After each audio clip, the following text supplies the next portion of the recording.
Good morning, dear colleagues. Welcome for this distance training about employment services. This video is presented to you as part of the training cycle organized by the International Labour Office in Geneva and the International Training Center of the ILO based in Turin. More precisely, this presentation is part of the learning corpus of the Module 2, which focuses on the service offer from PES to workers and employees.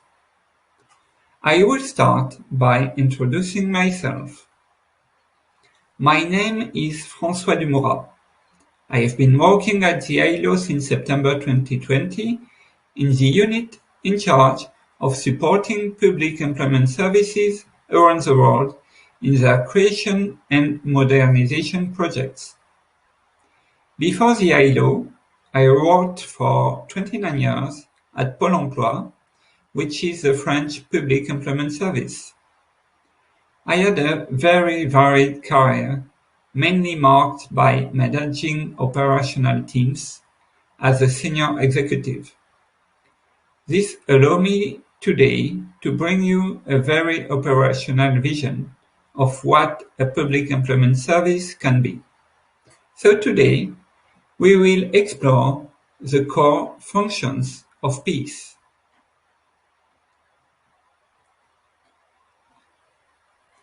Here is the plan of my presentation. We will start by talking briefly about the ILO and above all, we will read together the main passage of the international conventions relating to PES, Public Employment Services. We will then talk about mission and governance. Then we will devote an essential time to examine the heart of the engine, the services offered. Finally, we will talk about the services delivery chain. So, let's start with a quick introduction to the ILO. The ILO is 102 years old. It was created by the Treaty of Versailles in 1919. In 1919, it was a very innovative idea that there can be no universal peace without social justice, which presided over the creation of the ILO. At the same time, the Treaty of Versailles created the League of Nations, which is the ancestor of the United Nations organization. In 1946, the ILO became the first specialized agency of the UN. The ILO is unique in that it is a tripartite structure. In fact, each of the 187 member states is represented by people appointed by the government, but also by representatives of employers' organizations and workers' unions. The ILO has many missions, in particular on cooperation, but one of its most important missions is the preparation and negotiation of international labor conventions. There are 188 international conventions, 8 of which related to fundamental rights. Among these agreements, 2 concern employment services. Convention number 88 of 1948 describes the rules governing public employment services.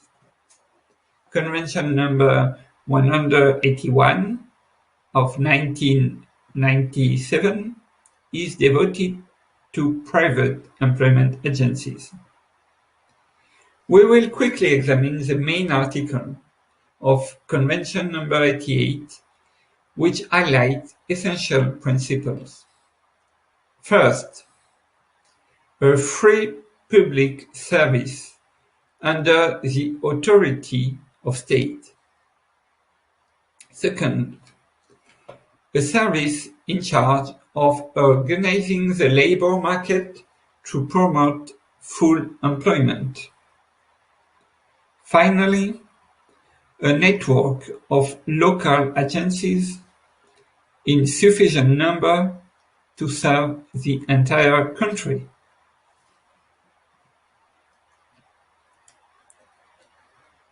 Article 6 describes the main services to be offered: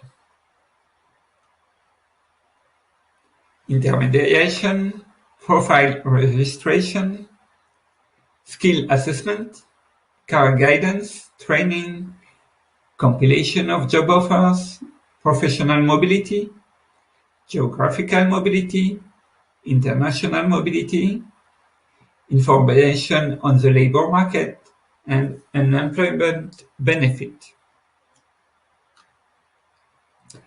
It is really surprising to see that an agreement written 73 years ago was already so precise.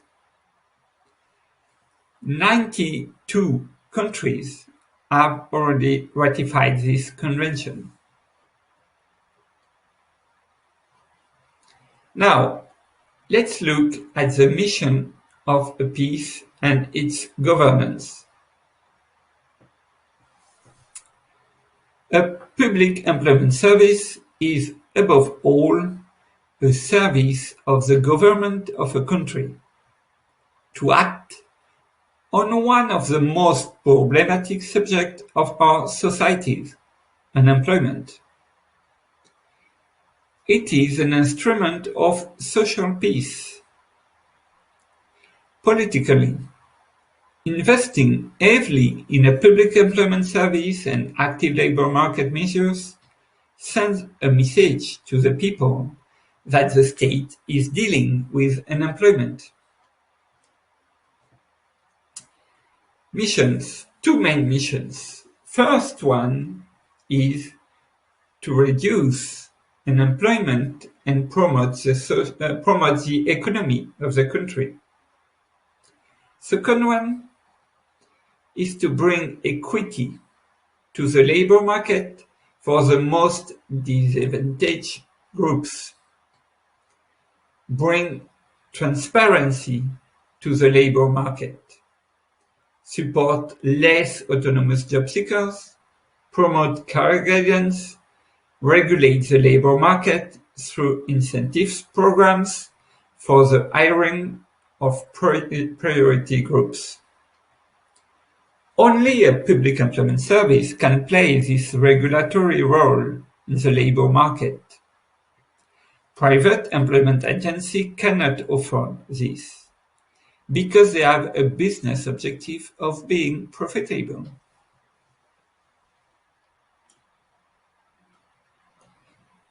Regarding the governance, there are several forms of peace in the world. The two most common are as follows. Either the peace is a state administration service branch of a ministry, labor, under the direct authority of the minister. Either the PES is an autonomous public establishment with its own legal personality, with objectives and a dedicated budget under the authority of a board of directors. In this second case, the board of directors will generally be composed of representatives of funders, state and employment insurance funds, other funds, also qualified organization and especially representative of employers and employees union, and local authority are also often part of the members under the territorial organization of services.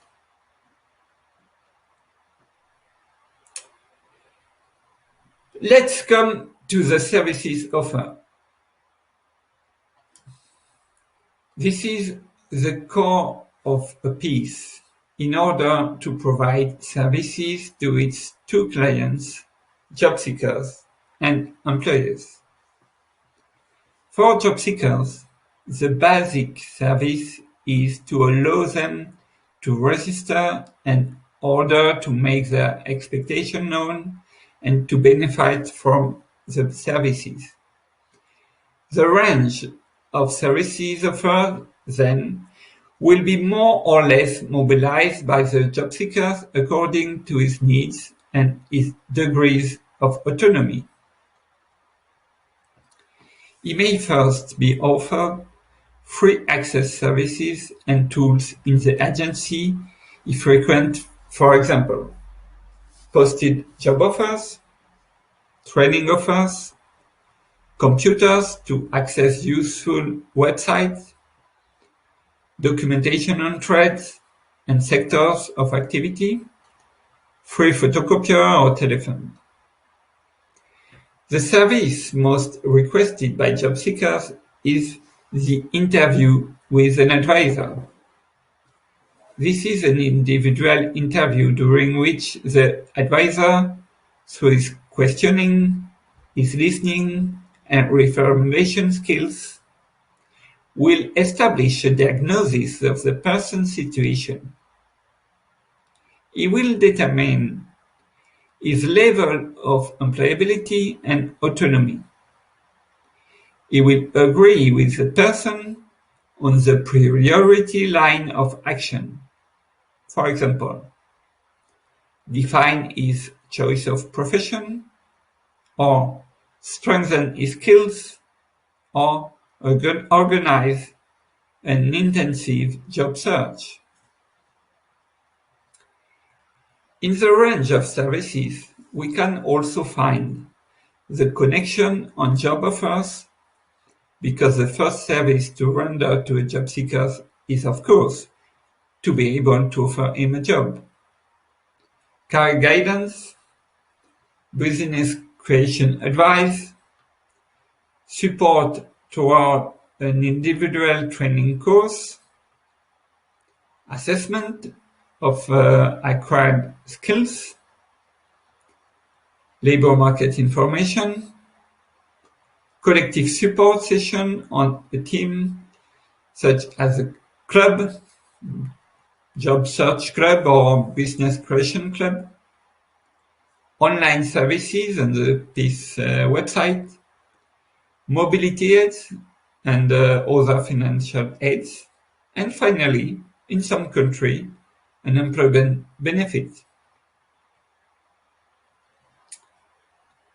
Let us now look at the services that can be provided to employers. The first expectation of employers who turns to a PES is to make their job offer known and to obtain candidate profiles. In this sense, the PES will be able to provide advice in drafting the job offer so that it is an effective communication tool before disseminating it. The employer can choose to be contacted directly by all candidates who read the offer. The PES may also offer to make a preselection of candidates based on the criteria agreed together, and to send it only a limited number of candidates. If no candidate has all the skills looked by the employers, some PES will be able to offer to set up individual training prior to recruitment to adapt a candidate to the position to be filled. In this case, a prior visit to the company will sometimes propose to carry out on a study of the workstation. PES can also organize job fairs for a sector of activity or a geographical area. They also offer employers online services. Finally, the PES is often tasked by the government with deploying financial recruitment assistance mechanisms intended either to revive the economy or to promote the hiring of the most disadvantaged groups. Not all of the services I have described to you exist in all PES. These are examples that their common objective is to facilitate the connection between job seekers and employers. Finally, the last tool that complements the service offer is the organization and programming of professional and collective training actions to meet the needs of the labor market. What is it?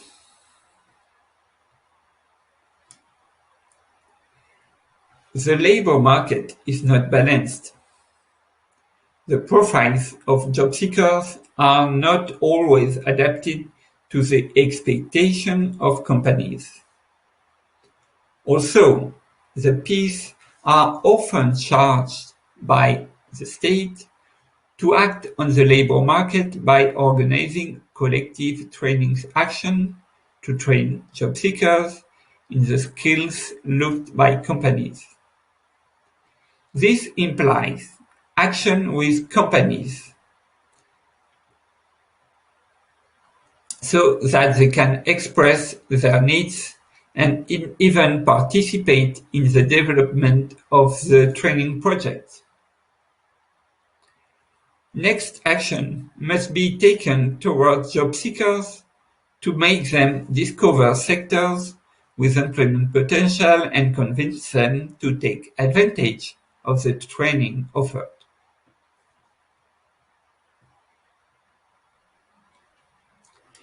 Finally, welcome to Blueland. We will visit Blueland to talk about chain of delivery of services. Of course, is an example. Blueland is a small imaginary island country. Blueland consists of a capital, which we'll call A, from 3 medium-sized towns, DFG, and 3 small towns, BCE, also 6 small villages.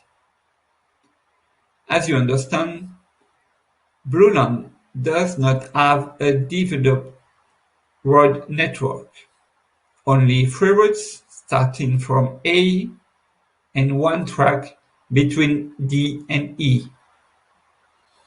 The other town and village are only accessible by sea or by small plane for F and G.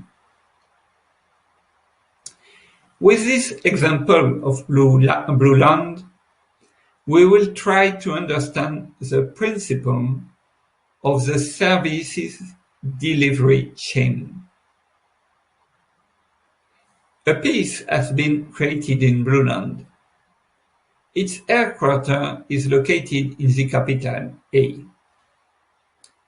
The question: how to guarantee the principle of equal treatment and provide PES services throughout the country.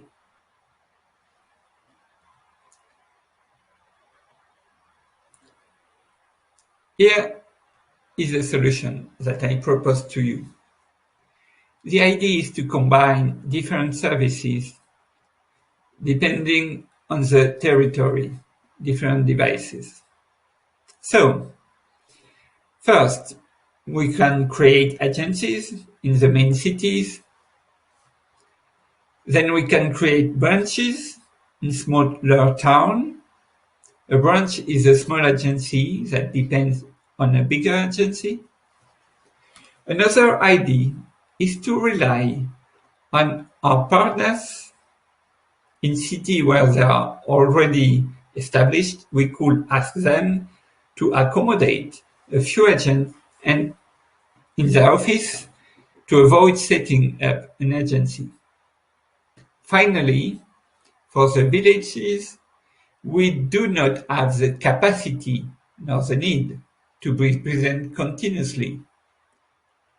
On the other hand, we can send advisors to do itinerant tours there regularly, for example, every month. In this case, they will travel by boat. Finally, remote services are an ideal complement to all exchange throughout the year, for example, with video interview. So here you can see all the devices you can use to organize the delivery of services in the country. This little exercise shows that it is possible to provide a local service by varying the terms. Thank you for your attention. We will discuss about the services offered during the next webinar. Thank you.